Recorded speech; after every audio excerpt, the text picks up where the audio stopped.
دجالی فتنے کے بارے میں جو باتیں ہمیں معلوم ہوتی ہیں وہ کیا ہے؟ دجال کے کیا اوصاف ہوں گے، کیا خصائص ہوں گے، دجالی فتنے کے کیا مظاہر ہوں گے، کیا آثار ہوں گے، کیا اثرات ہوں گے، اس کی وضاحت میں پہلے تو ایک بات نوٹ کر لیجئے۔ ایک ہے دجالی فتنہ، ایک ہے ایک شخص معین المسیح الدجال، ان دونوں میں فرق ہے۔ معلوم ایسا ہوتا ہے کہ ایک تو شخص ہوگا جس کا ظہور ہوگا، وہ شخص معین ہوگا، اور اگر احادیث کا تتبع کیا جائے تو معلوم ہوتا ہے کہ وہ یہود کا کوئی بہت بڑا لیڈر ہوگا، اور آخری زمانے میں قریب قیامت کا جو زمانہ ہے، قرب قیامت کا، اس میں جو بڑی عظیم جنگیں ہونے والی ہیں، ان میں جب یہودیوں اور مسلمانوں کا مقابلہ ہوگا اور بہت کریٹیکل سٹیج پر وہ مقابلہ پہنچا ہوا ہوگا، اس وقت حضرت مسیح علیہ السلام کا نزول ہوگا، اور وہ دجال اکبر کو یا المسیح الدجال جسے کہا گیا ہے اس کو وہ قتل کرے۔ تو المسیح الدجال یہ تو ایک شخص معین ہے۔ البتہ دجالی فتنہ صرف ایک شخص معین کے ساتھ نہیں متعلق، بلکہ اس کے لیے جو احادیث آئی ہیں ان کا جب ہم تتبع کرتے ہیں، ان سب کو جب جمع کرتے ہیں تو معلوم ہوتا ہے کہ وہ ایک خاص کیفیت ہے۔ ایک خاص دور میں کچھ ایسی کیفیات پیدا ہو جائیں گی کہ جن کو دجالی فتنے سے تعبیر کیا گیا ہے۔ وہ کیفیات کیا ہے؟ میں کچھ احادیث کے حوالے سے وہ میں نوٹ کر کے لایا ہوں، آج آپ کے سامنے رکھ رہا ہوں۔ پہلی بات یہ معلوم ہوتی ہے کہ اس دور میں، اس دجالی فتنے میں، انسان کو جو قواعد طبعیہ ہیں، جو قدرت کی طاقتیں ہیں، کائناتی قوتیں ہیں، ان پر غیر معمولی غلبہ، اقتدار، اختیار حاصل ہو جائے گا، اور وہ دجال متصرف ہوگا ان تمام قواعد طبعیہ پر، بالکل ایسے انداز میں جیسے کبھی انبیاء کرام علیہ السلام کو اللہ تعالیٰ معجزے عطا فرماتا۔ وہ معجزے کہ جو اللہ تعالیٰ کے فضل و کرم سے اللہ کے رسولوں کو عطا ہوئے ہیں، گویا کہ وہ سب کی سب کیفیات ہیں کہ جو دجال کے بارے میں قرآن مجید یا احادیث نبیہ میں وارد ہوئی۔ مثلا پہلی بات یہ بتائی گئی کہ اس کے لیے فاصلہ بے معنی ہو کر رہ جائے گا، انتہائی تیز رفتاری ہوگی جو اسے حاصل ہوگی۔ چنانچہ الفاظ یہ ہے کالغیث استدبرت الريح، وہ ایک ایسے طوفان کے مانند جو ہے وہ سیلاب آئے گا کہ جیسے کوئی بہت زوردار آندھی جو ہے اس کے ساتھ طوفان آیا کرتا ہے۔ آپ سائیکلون کا تصور کیجئے کہ جس طریقے سے وہ ایک انتہائی تیز رفتار ہوا جو ہے وہ طوفان کو لے کر آتی ہے، اس طور سے وہ فتنہ پھیلے گا۔ ایک اور حدیث میں الفاظ ہے فَلَا تَدَعُ قَرْيَةً إِلَّا حَبِطَتْهَا فِي 40 لَيْلَةً، یہ مسلم شریف کی روایت ہے حضرت نواس ابن سمعان رضی اللہ تعالیٰ عنہ۔ کوئی قریہ تک نہیں چھوڑے گا دنیا کی کوئی آبادی چھوٹی سے چھوٹی جس میں وہ نہیں پہنچ جائے گا 40 دن کے اندر اندر۔ یہ اس کی تیز رفتاری کا عالم ہوگا، گویا کہ میں تعبیر کر رہا ہوں اسے ان الفاظ سے کہ فاصلہ بے معنی ہو کر رہ جائے۔ اسی کے ضمن میں بعض اور روایات آئی ہیں۔ سواری جو ہے اس دجال کی، اس کو گدھے سے تعبیر کیا گیا ہے، اس لیے کہ ظاہر بات ہے اس دور میں اور کسی شے کا اگر تذکرہ کیا جاتا ہوائی جہاز کا یا راکٹس کا تو وہ تو لوگوں کی سمجھ میں نہ آتا، اور پہلے انہیں ساری سائنس پڑھانی پڑتی تب وہ الفاظ استعمال کرتے، لہذا وہ اس کا خچر، اس کا جس پر سواری ہوتی ہے، لیکن اس کی تیز رفتاری کے لیے الفاظ آئے ہیں کہ اس کا ایک قدم اگر مکے میں ہوگا تو دوسرا قدم شام میں جا کر پڑے گا، اور الفاظ یہ آئے ہیں کہ اس کے دونوں کانوں کے درمیان فاصلہ جو ہے وہ 40 باع کا یعنی 80 ہاتھ کا ہوگا۔ بلکہ حضرت علی رضی اللہ تعالیٰ عنہ کے خطبے میں جو اس کا بیان ہوا ہے کہ اس کا ایک کان جو ہے وہ 30 ہاتھ لمبا کان ہوگا اس کا۔ ابھی ذرا یہ صرف احادیث آپ سنتے جائیے، پھر اس کے بارے میں ان سب کو جوڑ کر جو ہمیں نتیجہ نکالنا ہے اس پر گفتگو بعد میں ہوگی۔ اسی طرح آواز کا معاملہ کہ اس کی آواز 4 دانگ عالم میں بیک وقت سنی جائے۔ الفاظ یہ ہے ینادی بصوت لہو یسمع لہو ما بین الخافقین، وہ ایک ایسی آواز کے ساتھ پکارے گا کہ جسے مشرق و مغرب کے مابین رہنے والا ہر شخص سنے گا۔ اس کی آواز جو ہے گویا کہ وہ تمام فاصلوں کے جو پردے ہیں اس کے لیے وہ حائل نہیں رہیں گے، بلکہ یہ کہ اس کی آواز جو ہے پوری دنیا میں مشرق و مغرب میں بیک وقت سنائی دے گی۔ تیسری بات معلوم ہوتی ہے کہ علاج معالجہ وہ اس انتہا کو، اور عمل جراحی اس انتہا کو پہنچ جائے گا۔ یہاں وہ الفاظ آئے ہیں جو قرآن مجید میں حضرت مسیح کے معجزات کے لیے آئے۔ حضرت مسیح کے الفاظ جو ابرئ الاکمہ والابرص، کہ میں مادر زاد اندھے کو اور جو کوڑھ کا مرض، تو ان دونوں کو میں ٹھیک کر دیتا ہوں۔ حضرت مسیح علیہ السلام صرف ہاتھ پھیرتے تھے، اور مادر زاد جو نابینا ہے، اندھا، بینائی اس کی آ جاتی تھی، اور کوڑھی جو ہے اس کے جسم پر ہاتھ پھیرتے تھے، اس کا کوڑھ درست ہو جاتا تھا۔ ابرئ الاکمہ والابرص، وہی الفاظ آئے حدیث میں کہ دجال کو یہ قدرت حاصل ہو جائے گی۔ نمبر 2 یہ کہ وہ یحیی الموتیٰ، جیسے کہ حضرت مسیح کے الفاظ ہیں وہ احیی الموتیٰ، میں زندہ کرتا ہوں مردے کو۔ حضرت مسیح فرماتے تھے ایک مردے کو قم باذن اللہ، وہ کھڑا ہو جاتا تھا۔ بالکل اسی طریقے سے دجال کو بھی قدرت حاصل ہو جائے گی کہ وہ مردوں کو زندہ کرے گا۔ مزید وضاحت ایک حدیث میں یہ ہے کہ وہ ایک شخص کو آری کے ساتھ بیچ میں سے چیرے گا، 2 ٹکڑے کر دے گا، پھر سینے گا اور زندہ کر دے گا۔ معلوم یہ ہوا کہ علاج معالجے کا علم اور دوسرے یہ کہ جراحی کا علم جو ہے وہ اپنی ان بلندیوں کو پہنچے گا کہ اس حد تک انسان کی رسائی ہو جائے گی۔ چوتھی بات، اس کو زمین اور فضا پر اس قدر غلبہ حاصل ہو جائے گا، الفاظ یہ حدیث کے یامر السماء فتمطر، وہ آسمان کو حکم دے گا بارش برسا اور وہ بارش برسائے گا، والارض فتنبت، اور زمین کو حکم دے گا کہ فصلیں اگا اور وہ اگائے گی، وَيَمُرُّ بِالْخَرْبَةِ فَيَقُولُ لَهَا اُخْرُجِي كُنُوزَكَ، اور وہ کسی ویرانے پر سے گزرے گا، اسے حکم دے گا، ویران چٹھیل میدان، اور حکم دے گا کہ اپنے خزانے نکال، اور فرمایا اس کا نتیجہ یہ نکلے گا فَتَتَّبِعُهُ كُنُوزُهَا، تو اس زمین کے جو خزانے ہیں وہ نکل کے اس کے ساتھ چلنے شروع ہو جائے گی۔ زمین پر قدرت، فضا پر قدرت، بارش کا حکم ہوگا وہ بارش ہو جائے گی، آسمان بارش برسائے گا، زمین اپنے خزانے اگل دے گی۔ پانچویں بات، وَيُبْعَثُ مَعَهُ الشَّيَاطِينُ عَلَى صُورَةِ مَن مَاتَ، اس کے ساتھ کچھ ایسے شیاطین مبعوث ہوں گے کہ جو ان صورتوں کو اختیار کریں گے ان لوگوں کی جو مر چکے، من الآباء والأمہات والمعارف، جو آباء و اجداد اور مائیں اور دادیاں اور جو بھی جان پہچان والے لوگ ہیں جو فوت ہو چکے ہوں گے، وہ ان کی صورت اختیار کریں گے۔ فَتَأْتِيَ أَحَدَهُمْ فَيَقُولُ أَلَسْتُ فُلَانًا أَلَسْتَ تَعْرِفُنِي، پھر وہ آئے گا اور وہ شیاطین آئیں گے اور انسان سے کسی سے بات کریں گے، کیا تم مجھے نہیں پہچانتے؟ کیا میں تمہارا فلاں رشتہ دار نہیں ہوں؟ اپنی نشانیاں بیان کریں گے اور لوگ پہچانیں گے۔ یہ وہ احادیث ہیں کہ جن کا جو نتیجہ نکلتا ہے اب اس کو پہچان لیجئے۔ وہ نتیجہ یہ ہے کہ حضور صلی اللہ علیہ وسلم نے دجالی فتنے کے جو اوصاف بیان کیے یا جو علامات بیان کی، ان کا حاصل یہ ہے کہ سائنس اور ٹیکنالوجی کی وہ بلندیاں انسان کو حاصل ہو جائیں گی کہ جو چیزیں کبھی رسولوں کے معجزوں سے ظہور پذیر ہوتی تھی، وہ قوانین طبیعہ پر تصرف کے باعث خود انسان کرنے لگے گا۔ یہ ہے در حقیقت حاصل۔ چنانچہ آج آپ دیکھیے وہ جو اس کا گدھا ہے وہ ہمارے آج کل کے ہوائی جہاز ہے، اور آپ کو معلوم ہے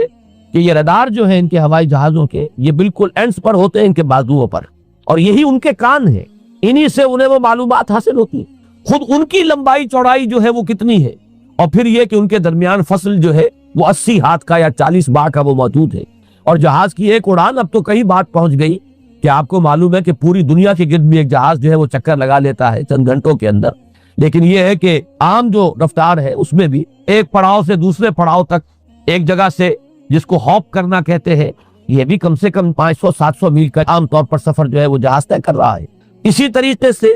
ہماری جو سائنس کی، خاص طور پر جو طبی سائنس ہے، اب اس میں جس طریقے سے کہ زندہ رکھا جاتا ہے انسانوں کو، اور وہ ویجیٹیبل چاہے کہا گیا ہے ان کو ہیومن ویجیٹیبلز، لیکن یہ کہ دل کی دھڑکن بھی چلائے جا رہے ہیں، خوراک بھی پہنچا رہے ہیں، آدمی جو ہے وہ زندہ سال ہا سال تک زندہ پا رہتا ہے۔ اور یہ کہ سرجری بعض جانوروں پر تو یہ بات ہو چکی ہے کہ کاٹے گئے ہیں اور پھر ان کو سی دیا گیا ہے، جوڑ دیا گیا ہے۔ یہ تمام جو بھی معجزے ہیں اس وقت سائنس دکھا رہی ہے۔ اسی طرح اگر یہ معجزہ دیکھنا ہو کہ زمین لقدق زمین، جہاں کہیں کوئی آثار نہیں تھے کسی ایک پتے تک کے اگنے کے، اگر وہاں لہلہاتے ہوئے آپ کو چمن دیکھنے ہو تو ویسے سب سے پہلے تو یہ معاملہ ہوا تھا اسرائیل نے جو کر کے دکھایا تھا، لیکن اب تو آپ ابو ظبی چلے جائیے، سعودی عرب میں چلے جائیے۔ سعودی عرب کے اندر حال یہ ہے کہ آپ اگر ہوائی جہاز سے سفر کریں ریاض سے جدہ تک تو آپ کو جگہ جگہ بڑے سرکولر پیچز نظر آئیں گے جہاز سے، نہایت گرین، اور اس کے اندر جو ہے آرٹیفیشل اریگیشن کے ذریعے سے اور بہت عمدہ وہاں کاشت ہو رہی ہے، اور بہت خوبصورت فارمز جو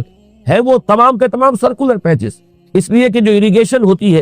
وہ ان ویلز کے ذریعے سے ہوتی ہے کہ جو ایک سرکل میں چلتے ہیں اور پانی کی وہ آرٹیفیشل بارش جو ہے وہ ہوتی رہتی ہے۔ باقی یہ کہ فضا سے آرٹیفیشل رین، یہ تو بہت ہی سادہ سی بات ہے کہ فضا کے اندر ایٹماسفیرک کنڈیشن کو ذرا تبدیل کیا جائے تو بارش آ جاتی ہے۔ اور باقی رہ گیا آواز کا یہاں سے وہاں جانا، وہ تو آواز ہی نہیں، اب تو آپ صورتیں دیکھ رہے ہیں۔ آپ کو نیو یارک میں بیٹھا ہوا خطاب کرے، آپ پوری دنیا کے اندر جہاں چاہیں، وہ آل ورلڈ اینٹینا آپ کے پاس صرف ہونا چاہیے، باقی ہے کہ آپ دنیا کے کسی بھی گوشے میں بیٹھے ہوئے کسی شخص کا خطاب یہ وہ سن سکتے ہیں۔ تو معلوم یہ ہوا کہ در حقیقت یہ جو دجالی فتنہ ہے، یہ جس کے اوصاف جو بیان کیے گئے، ابھی میں اس کو لفظ فتنہ سے تعبیر نہیں کر رہا، اسے جس چیز نے فتنہ بنایا وہ ابھی میں آپ سے عرض کروں گا، لیکن یہ جتنے اوصاف حدیث میں آئے، جتنی صفات بیان ہوئی ہیں، جو کوائف وہاں سامنے آ رہے ہیں، ان سب کا حاصل تو ایک لفظ میں یہ ہے کہ سائنٹیفک ڈیولپمنٹ اور ٹیکنالوجیکل ڈیولپمنٹ وہ اس درجے کی ہو جائے گی کہ قواعد طبیعہ پر، فورسز آف دی نیچر پر انسان کو تصرف اور تسلط حاصل ہو جائے گا اور وہ انہیں استعمال کرے گا، اور اس طریقے سے اس کے اندر وہ ساری کی ساری کیفیات جیسے کہ آج ہم دیکھ رہے ہیں اپنی نگاہوں کے سامنے وہ پیدا ہو جائیں۔ اب سوال یہ ہے کہ اس شے کو فتنہ کس چیز نے بنایا؟ یہ بات سمجھ لیجئے، جہاں تک سائنسی ترقی کا تعلق ہے، تکنیکی ترقی کا تعلق ہے، یہ چیزیں فی الاصل فتنہ نہیں ہے، یہ تو وہ علم آدم الاسماء کلہا کا ظہور ہے۔ اللہ تعالیٰ نے ازل میں حضرت آدم علیہ السلام کو جو صلاحیت عطا فرما دی تھی، یہ ایکسفولیشن ہے اس کا ظہور ہے۔ جیسے کہ آم کی گٹھلی میں آم کا درخت ہے، لیکن ظاہر بات ہے کہ اس کو درخت بننے میں وقت لگتا ہے، پہلے وہ 2 پتے نکلتے ہیں، پھر وہ بڑھتا ہے معاملہ، کئی سال میں جا کر وہ درخت جو ہے وہ جوان ہوگا، وہ پھل دے گا۔ اسی طریقے سے یوں سمجھیے کہ بالقوہ وہ علم حضرت آدم علیہ السلام کو دے دیا گیا، یعنی وہ صلاحیتیں ودیت کر دی گئی، وہ فیکلٹیز، سمع اور بصر اور فؤاد، دیکھو سنو نتیجہ نکالو اور آگے بڑھو۔ آپ نے چیز دیکھی، ایک سنی، نتیجہ نکالا، اس کو نوٹ کیا، آگے بڑھے، پھر کوئی چیز دیکھی، پھر کوئی سنی، اپنے سابق جو نتیجہ آپ نے نکال کر محفوظ کیا تھا اپنی میموری میں، اس کے ساتھ اس کو ٹیلی کیا، کوئی اور نتیجہ نکل آیا اور آگے بڑھے۔ تو یہ تو سٹیپ بائی سٹیپ، قدم با قدم انسانی علم آگے بڑھ رہا ہے۔ یہ ہرگز فتنہ نہ ہوتا، میرے الفاظ پر توجہ کیجئے، اگر اس کے ساتھ متوازن طور پر ایمان اور روحانیت کا ارتقا بھی ہوتا رہے، اگر اس کے ساتھ اللہ کی معرفت، اللہ کی محبت، آخرت کا ایمان، منزل انسان کی جو ہے وہ آخرت ہے، دنیا نہیں ہے، اگر یہ چیزیں ساتھ کے ساتھ ہوتی تو یہ ہرگز فتنہ نہیں۔ فتنہ در حقیقت اسے جس نے بنایا ہے وہ یہ ہے کہ کچھ ایسے اسباب ہوئے ہیں، اور وہ اسباب آج مجھے بیان کرنے کہ در حقیقت موجودہ عیسائیت اس کا سب سے بڑا سبب، اس کے نتیجے میں ایک بہت بڑا گیپ ہے، اپالنگ گیپ ہے، بڑا مہیب خلا ہے، بڑی وسیع خلیج ہے جو حائل ہو چکی ہے کہ ایمان اور روحانیت ختم ہوتے چلے گئے، اور یہ ٹیکنیکل اور سائنٹیفک ڈیولپمنٹ بڑھتی چلی گئی۔ ان دونوں کے درمیان جو مہیب خلا پیدا ہوا ہے اس نے اسے فتنہ بنا دیا ہے، اور عظیم ترین فتنہ بنا دیا۔ ورنہ اگر اس کے ساتھ ہی اللہ پر ایمان، آخرت پر ایمان، اور انسان کے اندر ایمانی کیفیات، اس کی روحانی کیفیات اگر یہ بھی برقرار رہتی، بلکہ اس کے ساتھ متوازن طور پر ان کو ترقی کرنا چاہیے تھی، تو یہ ہرگز فتنہ نہیں ہے۔ تو پہلی بات یہ سمجھ لیجئے کہ اگرچہ دجالی فتنے کے جو صفات، اس کے اوصاف، اس کی علامات، اس کے مظاہر جو بھی حدیث کے ذریعے سے ہمیں معلوم ہے، جس کا میں نے ابھی آپ کے سامنے تذکرہ کیا، وہ سب در حقیقت تعبیر ہے اس دور کا جو محاورہ ہے، اس دور کی جو زبان ہے، اس دور میں جن الفاظ سے گفتگو کی جا سکتی تھی، اس دور کے ایڈیم میں آج کی جو سائنٹیفک اور ٹیکنالوجیکل ترقی ہے، گویا کہ اس کی تعبیر کی گئی ہے کہ وہ دجالی فتنہ ہوگا۔ لیکن اس شے کو فتنہ بنانے والی شے در حقیقت یہ ہے کہ ایک بہت بڑی خلیج حائل ہو چکی ہے ایمان اور روحانیت، اور دوسری طرف سائنٹیفک اور ٹیکنالوجیکل ڈیولپمنٹ میں ان دونوں کے درمیان اتنا بود اور فخر پیدا ہو گیا ہے کہ جس کی وجہ سے اس نے فتنے کی شکل اختیار کی۔ اس کا سبب کیا ہے، آج ہمیں اس پر غور کرنا ہے۔ دیکھیے حضرت مسیح علیہ السلام کا دین، اور جیسا کہ میں نے عرض کیا اس سورہ کہف کے پہلے رکوع میں تذکرہ انہی کا ہو رہا ہے، وَيُنذِرَ الَّذِينَ قَالُوا اتَّخَذَ اللَّهُ وَلَدًا مَا لَهُم بِهِ مِنْ عِلْمٍ وَلَا لِآبَائِهِمْ كَبُرَتْ كَلِمَةً تَخْرُجُ مِنْ أَفْوَاهِهِمْ يَقُولُونَ إِلَّا كَذِبًا فَلَعَلَّكَ بَاخِعٌ نَفْسَكَ عَلَىٰ آثَارِهِمْ إِن لَّمْ يُؤْمِنُوا بِهَٰذَا، اور رسول آنے والا نہیں تھا۔ اللہ تعالیٰ کی طرف سے اس دین کو، اس شریعت کو ایک پروٹیکشن حاصل ہے، لہذا ایک جزو کی حد تک گمراہی جو ہے پھیل سکی، کل پر محیط نہیں ہوئی۔ لیکن بدقسمتی سے دین مسیحی کے بارے میں یہ ہوا کہ کچھ عرصے تک تو کشمکش رہی ہے۔ اصل دین مسیحی پر بھی جو کاربند لوگ تھے اور جو اس کے اوپر مستقیم رہے، وہ قائم کچھ عرصے تک رہے ہیں، لیکن ہوتے ہوتے تقریباً اس دور تک آ کر جب کہ حضور کی بعثت ہوئی ہے، اصل دین مسیحی کے ماننے والے تقریباً ختم ہو چکے تھے، شاذ لوگ رہ گئے تھے، اور ان میں بھی یہ جرت نہیں تھی کہ اپنے اصل دین کا وہ اظہار کر سکے، بلکہ ہوتے ہوتے ان 600 سالوں کے اندر یہ ہوا کہ وہی پالزم جو ہے در حقیقت اس نے ہی مسیحیت کی شکل اختیار کر لی۔ یہ پالزم جو ہے یہ ہے در حقیقت، یوں سمجھیے کہ ادیان عالم کی تاریخ میں سب سے زیادہ گمراہ کن مذہب، جس کا رد عمل پیدا ہوا ہے یورپ میں، جس نے کہ اس دجالی فتنے کی شکل اختیار کی ہے۔ میں یہ چاہتا ہوں کہ اس کے ضمن میں چند باتیں آج آپ کے سامنے رکھوں۔ پال نے جو دین مسیحی میں یا دین اسلام میں جو صحیح دین ہے اللہ کا، اس میں 3 تبدیلیاں بنیادی کی۔ سب سے پہلا تو وہی جو قرآن کہہ رہا ہے، الذین قالوا اتخذ اللہ ولدا، مسیح کو،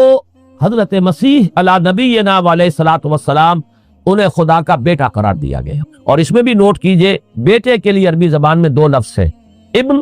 اور ولد. ابن کا لفظ ذو معنیین ہے، دو معنی ہے اس کے. ابن بیٹے کو بھی کہتے ہیں اور ابن کا کوئی معنوی تعلق بھی ہو سکتا ہے، صرف بیٹا نہیں. ابن السبیل مسافر کو کہتے ہیں، راستے کا بیٹا، یعنی چونکہ راستے کے ساتھ اس کا ایک تعلق ہے، راستہ چل رہا ہے، وہ تو ابن السبیل ہے. ابن الوقت، وقت کا بیٹا، وہ وقت کا بیٹا اس معنی میں نہیں ہے، بلکہ یہ ہے کہ جو ہر وقت جو ہے حالات کے مطابق گرگٹ کی طرح اپنا رنگ بدلتا چلا جائے، چلو تم ادھر کو ہوا ہو جدھر کی، وہ ابن الوقت ہے. تو ابن الوقت اسی طریقے سے جو میں نے دوسری مثال دی ہے، ان کو اگر آپ سامنے رکھیں گے تو معلوم یہ ہوا کہ ابن کے تو دونوں معنی ہو سکتے ہیں، لیکن ولد یہ بالکل مخصوص ہے اولاد کے معنی میں. ولد یہ تو گویا کہ صلبی اولاد. اور عیسائیت وہ ہے مذہب کہ جس نے کہ بدترین شرک کی صورت اختیار کی ہے، اور ان کے ہاں عقیدے میں یہ الفاظ ہے کہ مسیح اللہ کا، خدا کا صلبی بیٹا ہے، تاکہ کوئی شک نہ رہ جائے کہ کوئی اور نسبت ہے جسے ابن سے تعبیر کیا گیا، کوئی اور تعلق ہے جس کے لیے یہ لفظ اختیار کیا گیا. صلبی کا لفظ استعمال کیا گیا ہے کہ یہ خدا کا صلبی بیٹا ہے. اور یوں سمجھیے اب اس کا جو نتیجہ نکلا کہ بیٹا اگر کسی کا ہے تو ظاہر بات ہے کہ وہ ہم جنس ہے، ہم نوع ہے اپنے باپ کا. انسان کا بیٹا انسان ہوگا، سید زادہ جو ہے سید کا بیٹا سید ہوگا، مغل کا بیٹا مغل ہوگا، گھوڑے کا بیٹا گھوڑا ہوگا، گدھے کا بیٹا گدھا ہوگا. معلوم یہ ہوا کہ بعین ہی جو کچھ بات ہوتا ہے وہی بیٹا ہوتا. لہذا اس لفظ نے در حقیقت شرک کی بدترین صورت اختیار کی کہ بالکل اللہ کے برابر، اللہ کا ہم نوع. گویا کہ بدترین شرک جو ہے شرک فی الذات ہے. اور شرک فی الذات کی بدترین صورت یہ ہے کہ جو عیسائیت میں آئی ہے کہ حضرت مسیح علیہ السلام کو اللہ کا صلبی بیٹا قرار دیا. اب اس کے نتیجے میں چونکہ ظاہر بات ہے کہ آخر بائبل بھی موجود تھی، اس بائبل کو ایک دم کیسے ختم کر دیتا سینٹ پال. سینٹ پال کہیں یا بہرحال میں تو لفظ سینٹ اس کے ساتھ استعمال نہیں کرنا چاہتا، لیکن چونکہ ہمیں یہ ہدایت ہے قرآن مجید کی بھی کہ جو باطل معبود بنا لیے جاتے ہیں انہیں بھی ہم کوئی ان کے لیے توہین والے الفاظ استعمال نہ کرے، لہذا میں یہ لفظ استعمال کر رہا ہوں، ورنہ جی تو چاہتا ہے کہ کوئی اور لفظ اس کے لیے استعمال کیا جائے. لیکن جو بھی اس وقت دنیا میں اس کا معروف نام ہے پال، سینٹ پال، تو اس نے چونکہ ظاہر بات ہے کہ پوری بائبل کو کیسے ختم کر دیتا، ایک دم تورات کو کیسے ختم کر دیتا. تورات تو آج تک چلی آ رہی ہے بائبل کے ساتھ ملی ہوئی، the old testament, the new testament, یہ دونوں مل کر بائبل بنتی ہے. لہذا اب گورکھ دھندا بنانا پڑا انہیں، وہ تسلیس والا گورکھ دھندا، 3 میں 1 1 میں 3، توحید بھی ہے تسلیس بھی ہے، 3 میں 1 1 میں 3. اور یہ وہ شے ہے کہ جس نے عقیدے کا تعلق عقل سے منقطع کر دیا. اس نے سمجھ میں آنے والی باتیں نہیں. 3 میں 1 1 میں 3 ایک گورکھ دھندا ہے. نتیجہ انہوں نے یہ نکالا کہ ڈوگما در حقیقت اس کا عقل سے کوئی تعلق نہیں، ڈوگما بس عقیدہ ہے، اور اس عقیدے ہی کے اوپر سارے دین کی بنیاد ہے. باقی وہ عقل میں آئے نہ آئے، عقل کے لیے قابل قبول ہو یا نہ ہو، یہ بات اچھی طرح سمجھ لیجئے کہ اگرچہ ہمارے ہاں بھی ہم بھی یہ بات کہتے ہیں کہ بہت سے حقائق جو ہے کائنات کے وہ ایسے ہیں کہ جن تک عقل کی رسائی نہیں، اس کے لیے ہم مجبور ہیں، محتاج ہیں وحی کی ہدایت کے. لیکن دو چیزوں میں فرق کیجئے، ایک ہے عقل سے ماورا ہونا اور ایک ہے عقل کے خلاف ہونا. ان دونوں چیزوں میں زمین و آسمان کا فرق ہے. ایک وہ حقائق ہے کہ جو عقل از خود ان تک رسائی حاصل نہیں کر سکتی، لیکن جب وہ سامنے آتے ہیں تو عقل تسلیم کرتی ہے کہ ہاں یہ بات سمجھ میں آتی ہے. ایک وہ چیزیں ہیں کہ جن کو عقل تسلیم نہیں کرتی. تو ایک ہے مخالف عقل، ایک ہے ورائے عقل. ان دونوں میں زمین و آسمان کا فرق. ہمارے دین میں تو عقل کو اپیل کیا گیا ہے، لعلکم تعقلون، لعلہم یعقلون، اولو الالباب الذین یعقلون. اب ظاہر بات ہے کہ عقل کو خاتو برہانکم ان کنتم صادقین، لاؤ دلیل اپنی، تو دلیل سے عقل سے اپیل کی گئی. اور اس میں وہ رشتہ جو میں نے کئی مرتبہ بیان کیا علامہ اقبال کے اشعار کے حوالے سے کہ عقل گو آستہ سے دور نہیں، اس کی قسمت میں پر حضور نہیں، اور گزر جا عقل سے آگے کہ یہ نور چراغ راہ ہے، منزل نہیں ہے. منزل تک تو عقل نہیں پہنچائے گی لیکن راستہ تو دکھاتی ہے، اور جب کہ وحی کی روشنی سامنے آتی ہے تو عقل اس کی تصدیق کرتی. یہ ہے ہمارا موقف اور یہ ہے عقلی معقول موقف. لیکن عیسائیت نے، بلکہ کہنا چاہیے پالزم نے، مجھے یہاں پر لفظ عیسائیت اب استعمال کرنا نہیں چاہیے اس لیے کہ حضرت عیسیٰ سے اب اس کی نسبت نہیں رہی. حضرت عیسیٰ سے اس کی نسبت جو ہے یہ مس نومر ہے، یہ غلط نام ہے. دی 100 کا مصنف جو ہے ڈاکٹر مائیکل ہارٹ، اس نے یہ بہت بڑی بات کہی. اس نے کہا در حقیقت موجودہ جو عیسائیت ہے اسے پالزم کہنا چاہیے. یہ پالزم ہے، کرسچینٹی نہیں. اس لیے کہ در حقیقت حضرت مسیح علیہ السلام کی تعلیم جب تک وہ دنیا میں تھے وہ یہ نہیں تھی کہ جو پال نے دی. البتہ اس نے پول کو بہت بڑا شخص مانا، اس میں کوئی شک نہیں، اس لیے کہ اس شخص نے تاریخ کے ایک دھارے کا جو ہے وہ رخ موڑ دیا ہے، اللہ تعالیٰ کے صحیح دین کو گویا کہ قلع کما کر کے ایک نیا دین اس طریقے سے پھیلایا ہے کہ آج بھی شاید دنیا میں کثیر ترین تعداد عیسائیت ہی کے نام لیواؤں کی ہے، واللہ عالم، یا شاید گوتم بدھ کے ماننے والوں کی ہے۔ بہرحال یہ کہ بہت بڑی تعداد میں آج حضرت مسیح علیہ السلام کی طرف جو منسوب ہے غلط طور پر دین، اس کے نام لیوا دنیا میں ہے۔ اس اعتبار سے وہ یقیناً اس کا تو حق لگتا ہے کہ اس کا نام بھی اس کتاب میں آئے کہ جس نے تاریخ کے اوپر اثرات اپنے پیدا کیے۔ اور حضرت مسیح علیہ السلام جب تک دنیا میں تھے، عیسائیت کی حقیقت بنی اسرائیل یا یہودیت کے ایک فرقے سے زیادہ نہیں تھی، ڈیٹیچ نہیں ہوا تھا یہ دین حضرت موسیٰ علیہ السلام کے دین سے، لیکن یہ کہ پول نے اسے بالکل ایک مستقل بذات ایک جدا گانا دین کی شکل دے دی ہے، تو یہ پولزم ہے۔ پولزم نے در حقیقت سب سے پہلا کام یہ کیا کہ عقل سے بالکل تعلق منقطع کر دیا۔ عقیدہ، ڈوگما جو ہے وہ خلاف عقل، جو بات عقل میں آئے نہ آئے بس ماننی۔ تو پہلی تو یوں سمجھیے کہ نقب جو لگی ہے دین کے اندر وہ اس تسلیس کے حوالے سے، اور تسلیس کا گورکھ دندہ خلاف عقل، لہذا ڈوگما کی جو کا لفظ استعمال ہوا ہے کہ بس اس کو تو ہم مانیں گے چاہے وہ عقل کے لیے قابل قبول ہو چاہے نہ ہو۔ دوسرا، اس سے بھی زیادہ آپ دیکھیے ایک سے ایک بڑھ کر اینٹ رکھی جا رہی ہے، خشت اول چونے حد میں مار کر تاثریہ امیر ود دیوار کر۔ دوسرا، کفارے کا عقیدہ جو مبنی ہے صلیب کے عقیدے پر۔ مسیح نے انتہائی ذلت کی موت، یعنی صلیب کی موت جو ہے وہ خود کہتے ہیں کہ انتہائی ذلت کی موت ہے۔ یہ ذلت کی موت کا پیالہ اس لیے پیا تاکہ اس کے ماننے والوں کی طرف سے کفارہ ادا ہو جائے۔ مسیح کفارہ ادا کر چکا ہے، اب جو شخص بھی مسیح کو مان لے گا اس کی گویا کہ نجات ہو گئی، اس کا عمل سے کوئی تعلق، عمل ہو نہ ہو، بد کردار ہو، اچھا کردار والا ہو، نیک ہو، بھلا ہو، جیسا بھی ہو، برا ہو، بدماش ہو، لچا ہو، لفنگا ہو، مسیح کو مان لے صرف ماننے پر، اس لیے کہ مسیح تو اس کی طرف سے کفارہ پیش کر چکا۔ سارے گناہوں کا کفارہ جو ہے مسیح نے انتہائی ذلت آمیز موت جو ہے قبول کر کے گویا کہ اپنے ماننے والوں کے تمام گناہوں کا کفارہ دے دیا۔ یہ دوسرا عقیدہ۔ اس کا نتیجہ کیا نکلا؟ تسلیس نے عقل سے تعلق توڑ دیا تھا مذہب کا، اس نے عمل سے تعلق توڑ دیا۔ ڈوگما ہی ڈوگما ہے، نہ عقل سے کوئی تعلق نہ عمل سے کوئی تعلق نہیں رہا۔ دین کی جڑیں جو ہے دونوں اعتبار سے، دین تو نام ان دو چیزوں کا، الا الذین آمنوا وعملوا الصالحات،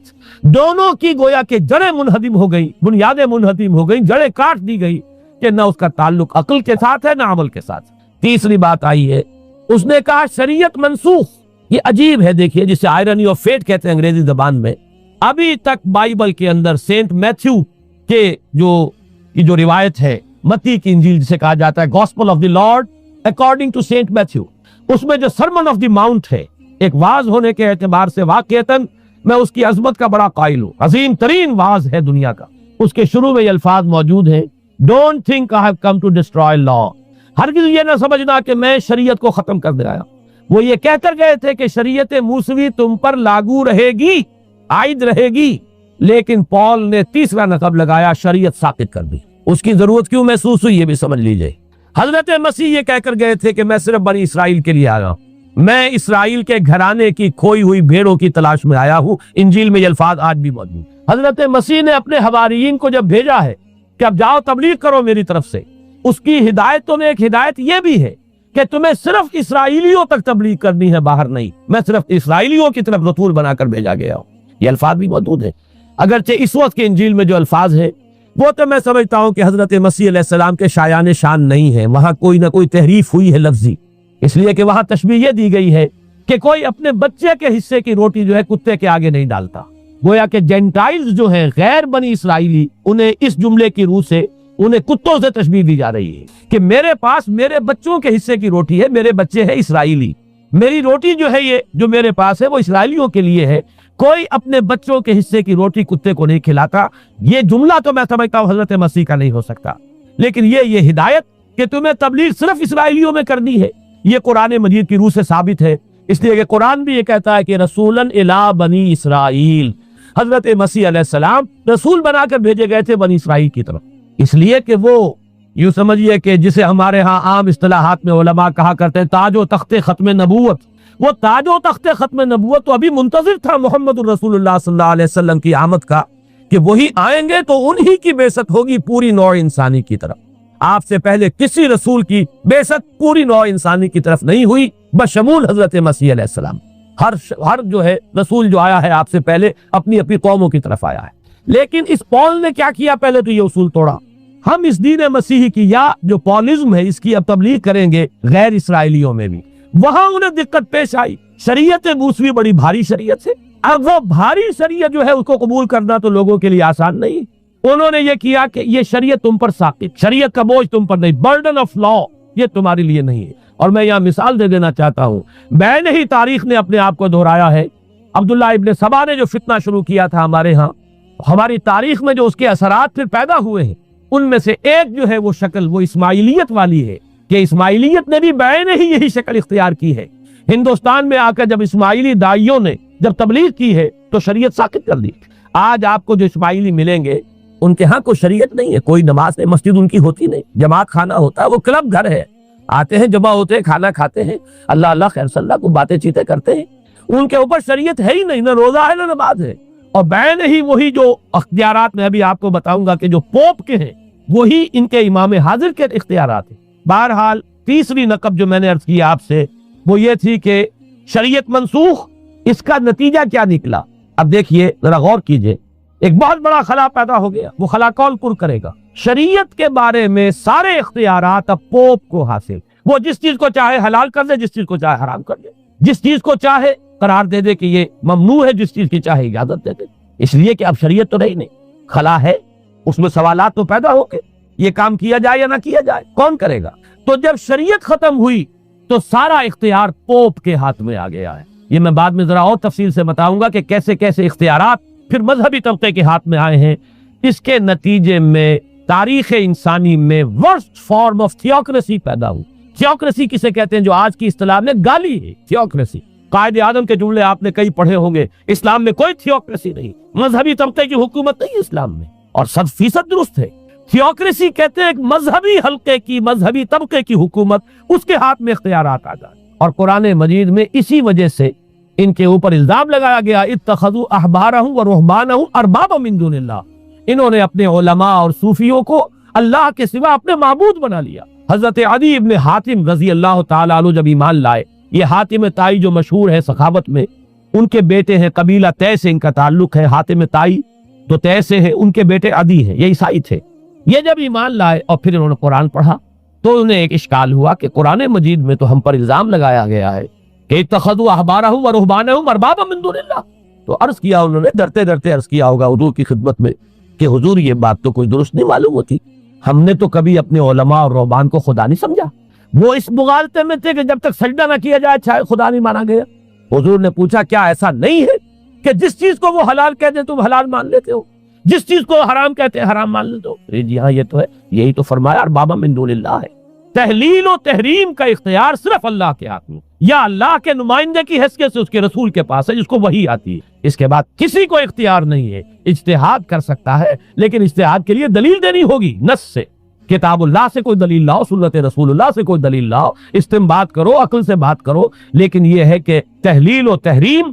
یہ خدائی اختیار ہے، اللہ کے ہاتھ میں اس کا اختیار ہے، اور اللہ کے نمائندے کی حیثیت سے زیادہ یہ اللہ کے رسولوں کے ہاتھ میں اختیار آتا ہے، اس کے علاوہ کسی کے لیے نہیں، کسی اور کے لیے یہ مان لیا گیا تبھی تو ان کو خدا بنا لیا گیا۔ اسی معنی میں آج کی جمہوریت جو ہے وہ بدترین شرک ہے کہ یہاں یہ تسلیم کیا جاتا ہے کہ ساورنٹی جو ہے وہ عوام کی، ساورنٹی آف دی پیپل، کیا معنی ہے کہ عوام کے نمائندے جو چاہے قانون بنا دے، جس چیز کو چاہے حلال ٹھہرائیں، جس چیز کو چاہے حرام ٹھہرائیں، ان کے پاس حلت و حرمت کے جو پورے اختیارات ہیں ان کے پاس آ گئے۔ یہی تو خدائی مقام ہے، خدا کا مقام دے دیا گیا، اس سے بڑا شرک کیا ہوگا؟ در حقیقت حاکمیت غیر اللہ اس دور کا سب سے بڑا شرک۔ تو وہاں یہ حق جو ہے دے دیا گیا علماء کے ایک طبقے کو، پوپ کو، تو گویا کہ تاریخ انسانی کی بدترین تھیوکریسی، بدترین مذہبی استبدادی حکومت قائم ہوئی ہے یورپ میں۔ اس کے حوالے سے میں کچھ تاریخی حوالے بھی اب آپ کے سامنے رکھ دوں۔ دیکھیے جب تک پول نے یہ کام شروع کیا ہے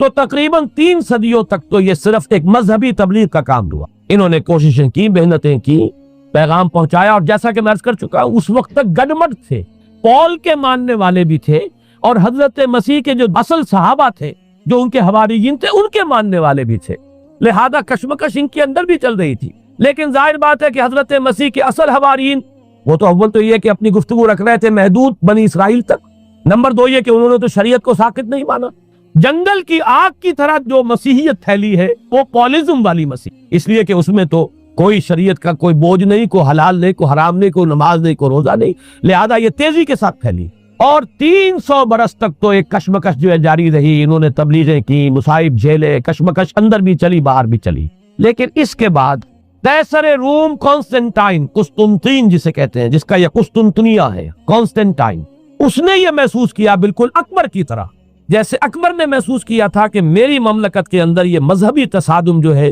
یہ سب سے بڑی یوں سمجھیے کہ انسٹیبلٹی کا سبب ہے، لہذا ان تمام مذہبوں کو ایک ہاون دستے میں ڈال کے کوٹ پیس کر ایک بناؤ۔ وہ جو دین اکبری یا دین الہی جو اس نے کیا تھا اس سیاسی مصلحت کی وجہ سے کہ یہ ہندو مسلم تصادم اور دوسرے مذاہب کا ٹکراؤ جو ہے وہ ہندوستان کو ایک سیاسی وحدت اور ایک اپنی سیاسی عظمت کی طرف پیش قدمی کرنے کا جو راستہ ہے اختیار کرنے سے روکتا ہے، لہذا یہ کام کیا جائے۔ یہی قسطنطین نے کیا۔ اس نے جب دیکھا بڑی کشمکش چل رہی ہے اس نے خود عیسائیت اختیار کر۔ عیسائیت کون سی اختیار کی؟ پالیزم والی۔ ظاہر بات ہے اس کے لیے بھی اصل عیسائیت اختیار کرنا جو مشکل تھا، پالیزم والی۔ اور اس کے بعد یہ اب اسٹیٹ کی جو مشینری تھی، جو طاقت تھا، جو دباؤ تھا، اس کے حوالے سے اب یہ مسیحیت جو ہے پورے رومن امپائر کے اندر اب یہ بڑی تیزی کے ساتھ جس کو کہنا چاہیے اس کا ایک نظام قائم ہوا اور جو مذہبی طبقہ تھا اس کا اقتدار مستحکم ہو گیا۔ اس کے باوجود 200 برس اور گزرے۔ یونان چونکہ بہت بڑا مرکز تھا علم کا، فلسفے کا، سائنس کا، حکمت کا، آپ کو معلوم ہے یہ تمام ارسطو ہو، افلاطون ہو، یہ سب یونان کے ہیں، ارشمیدس ہو، یہ تمام کے تمام جو بھی ہے، تو سائنس اور فلسفہ دونوں اس کا گہوارہ یونان تھا۔ یونانی حکما اعتراض کرتے تھے، لہذا سن 529 اس کو نوٹ کر لیتے۔ جسٹینین ایک قیصر تھا، اب قسطنطین کے 200 برس بعد، اس نے اپنی پوری مملکت میں فلسفہ اور سائنس کی تعلیم حرام قرار دی۔ کوئی نہ فلسفہ پڑھ سکے گا نہ سائنس، جو فلسفہ پڑھے گا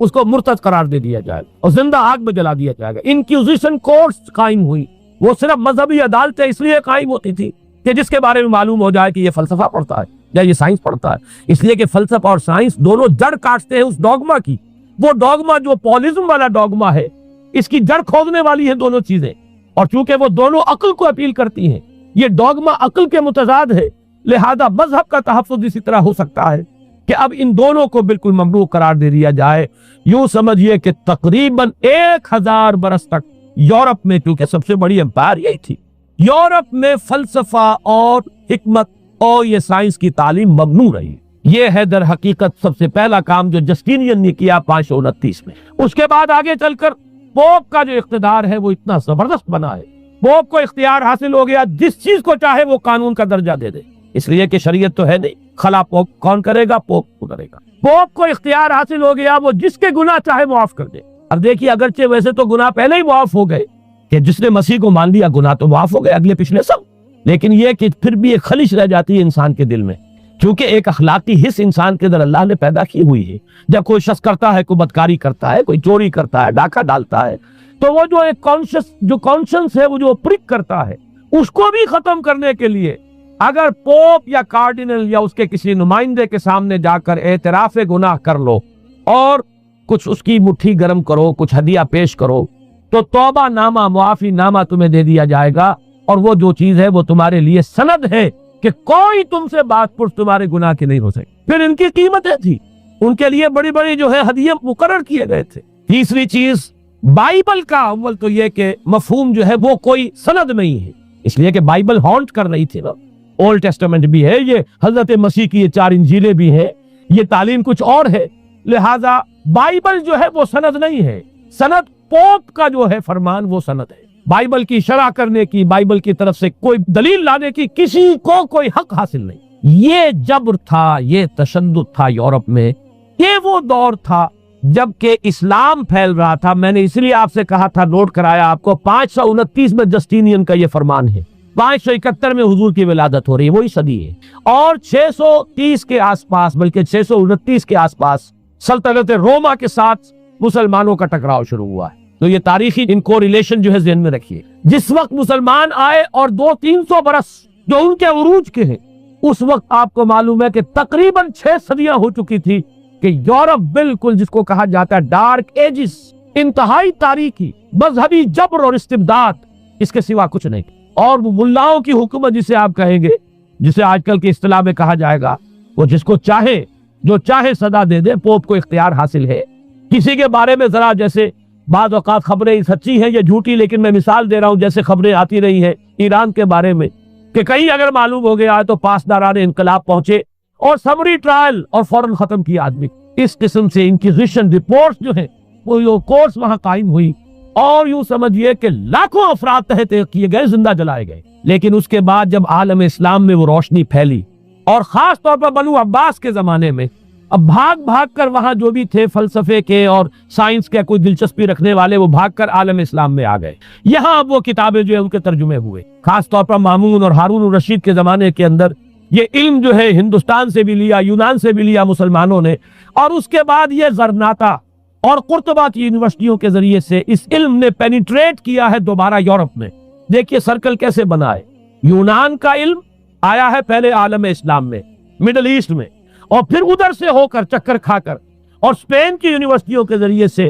یورپ میں انٹروڈیوس ہوا ہے۔ اس وقت پھر اصلاح مذہب کی تحریک شروع ہوئی، اور ساتھ ہی تحریک احیاء العلوم رینیسنس، اس کے نتیجے میں وہاں بیداری پیدا ہوئی۔ لیکن یہ بیداری اب آپ نوٹ کر لیجئے، ایک تو پروٹیسٹنٹ مذہب پیدا ہوا، اور کئی سو برس تک تصادم رہا کیتھولکس کے اندر اور پروٹیسٹنٹس میں۔ پورے اسلام کی تاریخ میں کبھی اتنے خونی فسادات نہیں ہوئے، کبھی بھی شیعہ سنی فساد بھی کبھی اتنا نہیں ہوا جتنا کہ کئی سو برس تک رومن کیتھولکس اور پروٹیسٹنٹس کے مابین یورپ میں ہوتا رہا ہے۔ بلکہ اس میں تو ایسے ایسے واقعات آتے ہیں کہ لگ بھگ 10 لاکھ افراد جو ہیں وہ ختم ہوئے ہیں۔ یہ آپس کا تصادم جو تھا، پروٹیسٹنٹ مذہب جو پیدا ہوا اصلاح مذہب کی تحریک کے ذریعے سے، اور وہ رومن کیتھولک پاپائیت والا نظام، ان کے درمیان جو تصادم ہوا، 10 لاکھ کی تعداد بتائی جاتی ہے کہ آدمی مارے گئے۔ بلکہ فرانس کا ایک شہر ہے، وہاں تو 19 دن تک مسلسل قتل عام کیا گیا پروٹیسٹنٹس کا، اور وہاں حاملہ عورتوں کے جو ہے پیٹ چاک کر کے بچے نکال کر ان کو بھی جو ہے ختم کیا گیا ہے۔ یہ سارا ظلم جو ہے وہاں ہوا ہے، تصادم ہوا ہے۔ اس کے نتیجے میں آپ خود سوچئے کہ کس قدر نفرت پیدا ہوئی عوام کے اندر مذہب سے۔ اس کے ساتھ ہی اب وہ علم شروع ہوا، سائنس شروع ہوئی۔ لہذا علم اور سائنس دونوں کی جڑ میں مذہب سے شدید نفرت پیدا ہو۔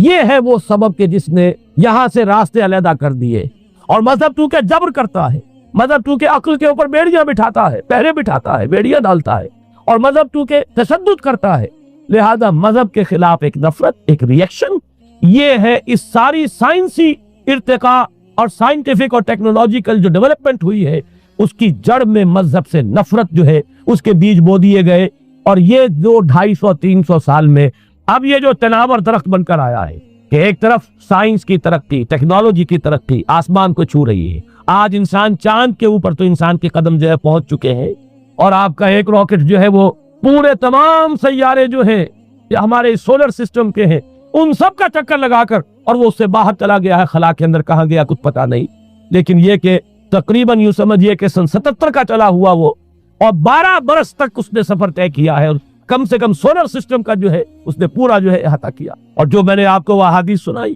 ان کے حوالے سے بات کیا سمجھ میں آئی کہ یہ سائنٹیفک، ساری کی ساری سائنٹیفک ڈیولپمنٹ، یہ ٹیکنالوجیکل ڈیولپمنٹ، لیکن چونکہ اس کے ساتھ مذہب کا انکار ہے، خدا پر ایمان نہیں ہے، آخرت کا یقین نہیں ہے، روح کا گویا کہ انکار، روحانیت تو بہت دور کی بات ہے، روح کا بھی انکار۔ نتیجہ یہ ہے کہ ان دونوں چیزوں کے مابین وہ گیپ، جسے میں نے کہا تھا ایپالنگ گیپ، ایک بہت بڑا گیپ ہے جو پیدا ہو چکا ہے۔ اب میں حدیث آپ کو سنا رہا ہوں، بخاری شریف میں جو روایت ہے، حضور نے فرمایا کہ دجال کے ماتھے پر لکھا ہوا ہوگا کافارا، کفر۔ الفاظ یہ ہے انہو مکتوب بین عینیہ کافارا، علیحدہ علیحدہ، یقرأہ کل مومن کاتب او غیر کاتب، وہ اس طرح نمایاں لکھا ہوا ہوگا کہ ہر شخص اسے پڑھ لے گا، چاہے وہ لکھنے والا ہو چاہے نہ ہو، لکھا پڑھا ہو چاہے نہ ہو۔ یعنی اس تہذیب کی پیشانی پر کفر لکھا ہوا، مذہب سے دشمنی، مذہب سے بودھ، مذہب سے دوری، مذہب کی ہر چیز کی نفی۔ آج جو ایک ورلڈ سیویلائزیشن ہے، ایک عالمی تہذیب ہے جس کا کہ غلبہ ہے ہمارے اس پورے گلوب پر، اس میں 3 چیزوں کے مقابلے میں 3 چیزوں کی اہمیت ہے۔ خدا کی اہمیت نہیں ہے، ہوگا، ہم انکار بھی نہیں کرتے، لیکن ہم جانتے بھی نہیں کہ ہے کہ نہیں۔ ہاں، اہمیت کائنات کی ہے، غور کرو، کائنات کے قوانین کو سمجھو، ایکسپلائٹ کرو، قوت جو ہے نیچر کی قوت اس کو مسخر کرو، اس کو استعمال کرو، ہوگا خدا ہے یا نہیں ہے، چھوڑو اس بحث کو۔ اصل اہمیت جو ہے وہ کائنات، اسی طرح اصل اہمیت اس جسم کی ہے، مادے کی ہے۔ روح ہوگی کوئی شے ہمیں نہیں پتا، نہ ہم دیکھ سکتے ہیں، نہ ہم اسے چھو سکتے ہیں، نہ چکھ سکتے ہیں، ہوگی، لیکن یہ کہ اصل جو ہے اہمیت وہ مادے کی اور جسم کی، اس کی فکر کرو۔ اسی طریقے سے حیات دنیاوی، اصل سے حیات دنیاوی ہے، اس کو بناؤ، سنوارو، بہتر سے بہتر زندگی گزارو، ویلفیئر سٹیٹ ہو، بہت ہی عمدہ ماحول ہو اور ہر چیز کو، لیکن حیات اخروی ہوگی، اب تو آرام سے گزرتی ہے، آخرت کی خبر خدا جان ہے یا نہیں ہے، اس سے ہمیں کوئی بحث نہیں ہے۔ تین چیزوں کے مقابلے میں تین چیزوں کی اہمیت، یا یوں کہیے کہ تین چیزوں کے مقابلے میں مقابل کی تین چیزوں کو بالکل غیر اہم اس کی طرف کو توجہ ہی، توجہ کا ارتکاز کائنات پر ہے، ذات باری تعالیٰ پر نہیں۔ ذات و صفات باری تعالیٰ ایک صرف علمی موضوع ہے، اصل توجہ کی شے کائنات پر۔ روح وہ بھی کوئی شے، اصل شے جسم اور مادہ ہے۔ حیات اخروی ہمیں نہیں پتا، کسی نے واپس آ کر خبر نہیں دی مرنے کے بعد، لہذا ہم نہیں کہہ سکتے ہے کہ نہیں ہے۔ البتہ یہ کہ حیات دنیا بھی تو ہے، اس کو مضبوطی کے ساتھ تھامو، اس کو بہتر بناؤ۔ توجہ کا اصل ارتکاز حیات دنیاوی پر، یہ ہے وہ گلوبل سویلائزیشن جو در حقیقت یورپ سے ابری، اور یورپ سے ابری ہے، اس کی بنیاد میں مذہب کی دشمنی موجود تھی، جو رد عمل تھا در حقیقت اس پاپائیت کے نظام کا جو پولزم کے ذریعے سے دنیا میں قائم ہوا۔ یہ وجہ ہے، اور آج انسان جہاں کھڑا ہے غور کیجئے، انتہائی ہولناک جنگ جو ہے وہ اس کے سر پر ایک خطرے کے طور پر مسلط ہے۔ دو جنگیں اس ایک صدی میں ایسی ہو چکی ہیں جنہیں اپنے ورلڈ وار 1 اور ورلڈ وار 2 اتنے بڑے پیمانے پر قتل و غارت دنیا میں پہلے کبھی نہیں، اس لیے کہ پہلے فوجوں کی جنگیں ہوتی تھی، آبادیوں پر جا کر کہیں کوئی قتل عام ہو گیا بدلہ یہ کہ قبضہ لیا، پہلے وہ کسی اور کی ریت ہے، اب کسی اور کی ریت ہو گئے۔ آیا بابر آیا، اس نے پانی پت کے میدان کے اندر ابراہیم لودھی کو شکست دے دی، دلی میں آ کر اس نے کسی کا خون نہیں بہایا، بس وہ آ کے تخت پر قابض ہو گئے۔ وہی کہیں ہوئے ہیں فتنے یا پھر عذاب الہی آتے رہے ہیں کہ رسولوں کے انکار کی سزا کے طور پر قوم نسیہ منسیہ کی گئی ہے، لیکن جنگیں جو دنیا میں ہوتی تھی وہ جنگوں کا معاملہ جو ہے وہ اس نوعیت کا ہوتا تھا، وہ فوجوں کے درمیان ٹکراؤ ہوتا تھا، میدان جنگ میں کشتوں کے پشتے لگتے تھے، لیکن اس کے بعد نہیں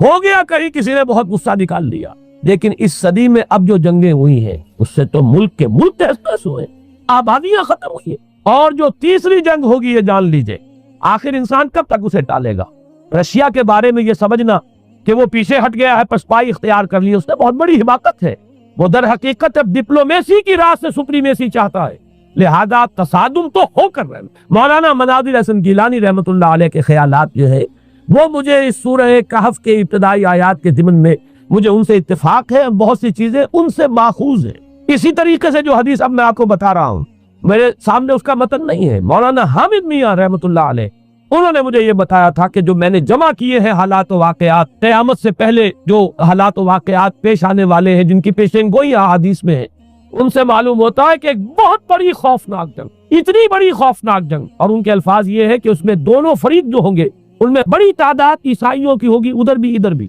ایک طرف البتہ عیسائیوں کے ساتھ مسلمان بھی ہوں گے، یہودی بھی ہوں گے، اور دوسری طرف خالص عیسائی طاقت ہو، اور ان کے درمیان اتنی خوفناک جنگ ہوگی۔ الفاظ ان کے یہ ہیں اس حدیث کے جو انہوں نے مجھے بتائے کہ ایک پرندہ سینکڑوں میل تک پرواز کرے گا اور اسے سوائے لاشوں کے اور کچھ نظر نہیں ہے۔ آپ تصور کیجئے اگر ایٹمک وار ہو جاتی ہے تو یہی ہوگا، تہس نہس ہو جائے گا، معاملہ ختم ہو کر رہ جائے گی چیز۔ اور یہ چیز جو ہے یہ بہرحال یہ جتنا کچھ پائل اپ کیا گیا ہے، یہ ڈسٹرکٹیو فورس، سائنس کی یوں سمجھیے کہ معراج اب یہی ہے۔ اب تو سٹار وارز کی باتیں ہو رہی ہے کہ صرف زمین پر نہیں، باہر بھی یہ جنگیں ہمیں لڑنی پڑیں گی، لیکن یہ کہ اس کا کیا حل ہوگا۔ امریکہ میں ایک پکچر تیار کی گئی تھی، دی ڈے آفٹر غالباً اس کا نام ہے، اس میں ایک نقشہ دکھایا گیا ہے اس قدر ہولناک کہ یہ 100 اور اونچی منزلہ عمارتیں جو ہے یہ ایسے جیسے کہ کچے گھروندے ہوتے ہیں، ایسے وہ پگھل کر رہ جائیں گی، اور یوں سمجھیے کہ انسان جو ان کے اندر ہوں گے، ایک ایک منزل کے اندر، ایک ایک ایسی 100 منزلہ عمارت کے اندر ہزاروں آدمی ہوتے ہیں، جیسے کہ کوئی ایسی کالونی ہو کوئی ان کی چیوٹیوں کی، اور اس پوری کالونی کو آپ اپنے پاؤں سے مسل دیں، ایسے انسانوں کا حال ہو اگر وہ جنگ ہو جاتی، جس کا نقشہ کھینچا گیا ہے۔ یہ ہے در حقیقت وہ بات کہ جو مولانا مناظر حسن گیلانی فرما رہے ہیں ان آیات مبارکہ میں، وَيُنذِرَ الَّذِينَ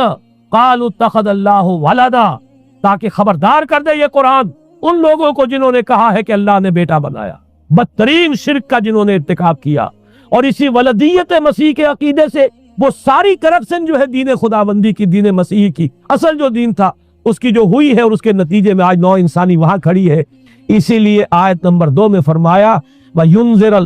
بَأْسًا شَدِيدًا مِّن لَّدُنْهُ، تاکہ خبردار کر دے ایک بہت بڑی جنگ سے۔ ہمارے اکثر مفسرین نے یہاں پہ ایک بہت بڑا عذاب کہہ کر جو ہے وہ گزر گئے، لیکن واحد یہ لفظ ہے قرآن مجید کا یہ مقام ہے جہاں لفظ باس آیا، اور مولانا مناظر حسن گیلانی نے بحث کی باس تو جنگ کو کہتے ہیں، قرآن مجید میں جہاں بھی یہ لفظ آیا جنگ کو کہتے ہیں۔ تو ایک بہت بڑی ہولناک جنگ جس کے لیے فرمایا من لدنہ، یہ تمہارے اپنے پیمانوں پر نہیں آئے گی، یہ تمہارے حساب کتاب میں نہیں آ سکتا جو ڈسٹرکشن ہوگی۔ جیسے کہ آپ علم لدنی کہتے ہیں، ایک علم وہ ہے جو جانے بوجھے طریقے سے حاصل کیا جاتا ہے، ایک علم لدنی ہے جو خاص اللہ تعالیٰ اپنے کسی بندے کو عطا فرما دے۔ اس جنگ کی جو ہلاکت خیزی ہے وہ تمہارے حساب کتاب میں آنے والی نہیں ہے۔ لِيُنذِرَ بَأْسًا شَدِيدًا مِّن لَّدُنْهُ وَيُبَشِّرَ الْمُؤْمِنِينَ الَّذِينَ يَعْمَلُونَ الصَّالِحَاتِ أَنَّ لَهُمْ أَجْرًا حَسَنًا مَّاكِثِينَ فِيهِ أَبَدًا۔ البتہ اللہ تعالیٰ بچائے گا اپنے اہل ایمان بندوں کو جو نیک عمل پر بھی قائم۔ اب میں وہ حدیث آپ کو سنا دوں۔ آج سے پہلے میں اس دعا کی اصل عظمت کو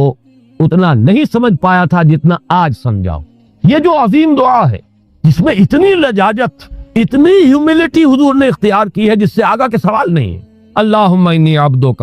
وابن عبدک وابن امتک، اے اللہ میں خود تیرا بندہ ہوں، میرا باپ بھی تیرا ادنا غلام، میری ماں تیری ادنا کنیز، فی قبضتک، میرا پورا وجود تیرے قبضہ قدرت میں ہے، تیرے ہی اختیار میں ہے، فی قبضتک ماضٍ فی حکمک، میرے پورے وجود میں تیرا ہی حکم جاری و ساری ہے، عدل فی قضاؤک، اور جو فیصلہ بھی تو میرے بارے میں کرے، جو بھی کرے وہ عدل ہے، انصاف ہے، کہ ہر چساقی ما ریخت عین الطاف، ماضٍ فی حکمک عدل فی قضاؤک، ناصیتی بیدک، میری پیشانی تیرے ہاتھ میں ہے، جدھر چاہے موڑ دے۔ یہ جو اپنی نفی ہے، نفی اس اعتبار سے بھی اپنی انانیت کی نفی، انی عبدک وابن عبدک وابن امتک، پھر اپنے وجود کی نفی، اپنی مرضی کی نفی، اپنے اختیار کی نفی، فی قبضتک ماضٍ فی حکمک ناصیتی بیدک عدل فی قضاؤک۔ پھر دیکھیے واسطہ وہ دیا ہے جس سے اونچا واسطہ ممکن نہیں، اسألوک بکل اسم ہو لک، قرآن مجید میں آیا نا فدوہ بہا وللہ الاسماء الحسنی فدوہ بہا، اچھے نام اللہ کے ہیں، اس کو پکارا کرو ان ناموں کے حوالے سے۔ اب نام کہاں سے جمع کریں سارے؟ ایک میں، اسألوک بکل اسم ہو لک، جو بھی تیرے نام ہے، سمیت بہی نفسک، جن سے تو نے خود اپنے آپ کو موسوم کیا، او علمتہ احدا من خلقک، یا تو نے اپنی مخلوق میں سے کسی کو وہ نام سکھایا، او انزلتہ فی کتابک، یا وہ نام تو نے اپنی کسی کتاب میں نازل کیا، اب استاثرت بہی فی مکنون الغیب عندک، یا اس کو تو نے خود اپنے خزانہ غیب میں محفوظ رکھا ہوا ہے۔ تیرے وہ نام بھی ہیں جو تو نے کسی کو ابھی سکھائے ہی نہیں، تو نے اپنی کتاب میں کسی میں نازل ہی نہیں کیے، وہ تو تیرے خاص خزانے کے اندر وہ ابھی در مکنون ہے، وہ ابھی تیرے پاس موجود ہے۔ یہ اس سے بڑا اب واسطہ کیا ہوگا؟ مانگا کیا ہے؟ ذرا غور کیجئے، ان تجعل القرآن ربیع قلبی ونور صدری وجلاء حزنی وذہاب ہمی وغمی۔ استدعا میں یہ کر رہا ہوں پروردگار اس قرآن کو میرے دل کی بہار بنا دے، میرے دل کا نور بنا دے، نور صدری، ان تجعل القرآن ربیع قلبی، میرے دل کی بہار، ونور صدری، میرے سینے کا نور، وجلاء حزنی، یہ حزن جو جس سے کہ محمد دو چار ہے صلی اللہ علیہ وسلم، یہ وہ کیفیت جو ہے قبض کی، اس کو دور کرنے کا ذریعہ بنا دے اس قرآن کو، جلاء حزنی وذہاب ہمی وغمی، اور میرے ہموم، میرے تفکرات، میرے غموں کو دور کرنے کا ذریعہ بنا دے۔ یہ عظیم دعا آج سورۃ الضحیٰ پر غور و فکر کرتے ہوئے، ویسے تو میں تقریباً 30 برس سے اس دعا کا مبلغ ہوں، اس لیے کہ جب میں نے یہاں کام شروع کیا تھا لاہور میں، جو تقریریں کی تھی مسلمانوں پر قرآن مجید کے حقوق کے نام سے جو شائع شدہ ہیں، اس پمفلٹ کے آخر میں نے یہ دعا درج کی ہے۔ یہ اصل میں کچھ مختلف احادیث میں ٹکڑے آئے ہیں، کہیں کوئی ایک ٹکڑا کم ہے، کہیں دوسرا کم ہے، میں نے بڑی تحقیق کر کے تمام روایتوں کو جمع کر کے پھر اس کو مرتب کیا ہے، اور وہ بڑی خوبصورت میں نے اس کی سیٹنگ کی ہے، اور وہ اس کتابچے کے آخر میں ہے۔ اللہم انی عبدک وابن عبدک وابن امتک فی قبضتک ناصیتی بیدک ماضٍ فی حکمک عدل فی قضاؤک اسألک بکل اسم ہو لک